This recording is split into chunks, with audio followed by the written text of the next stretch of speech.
नमस्कार दोस्तों, मैं यशोदा जोशी और आप सभी का स्वागत है मेरे वाईजे सीरीज में। पूजा करते समय कमर और गर्दन सीधी क्यों रखनी चाहिए या फिर गीले सिर पूजा क्यों नहीं करनी चाहिए? तो दोस्तों, जब हम पूजा करते हैं तो कमर और गर्दन को सीधा रखने को ही क्यों कहा जाता है? ऐसा क्यों कहा जाता है? इसका मुख्य कारण यह है कि जब हम पूजा करते हैं तो ध्यान अंतरिक्ष में जाता है और ध्यान को ऊपर ले जाने में सुषुम्ना नाड़ी का बहुत योगदान होता है।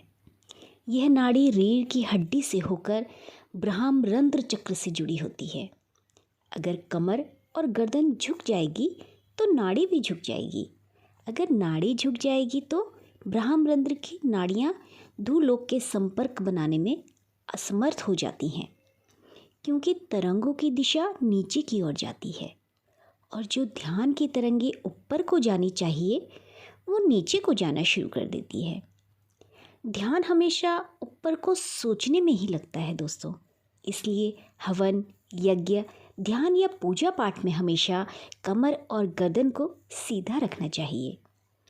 अगर आप जल्दबाजी में गीले सिर पूजा करते हो तो बहुत हानिकारक होता है।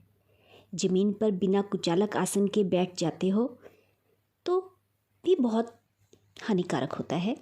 जब आप पूजा करते हो तो उस समय आपके शरीर से विद्युत तरंगे निकलती है और आपका सिर गीला होता है, तो वो विद्युत तरंगे गीले सर के बालों में ही विलय होकर रह जाती है, जिसके कारण ध्यान क्रिया को तो बाधित होती ही है। इसके साथ साथ सिर में कई तरीके की भयंकर बीमारियों का भी जन्म होता है।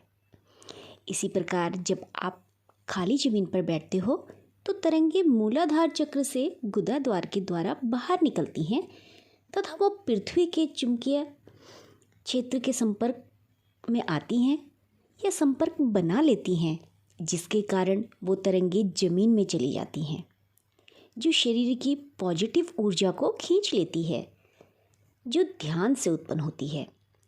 क्योंकि पृथ्वी सुचालक का काम करती है, इसलिए दोस्तों पूजा करते समय कुचालक आसन का प्रयोग करना चाहिए, जिससे उत्पन्न तरंगे सीधे ऊपर की ओर जाए तथा ध्यान और पूजा में सहायक बन जाए।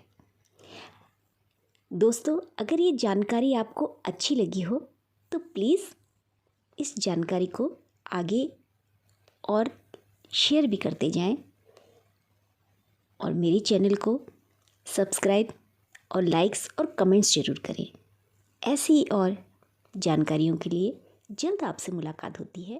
तब तक के लिए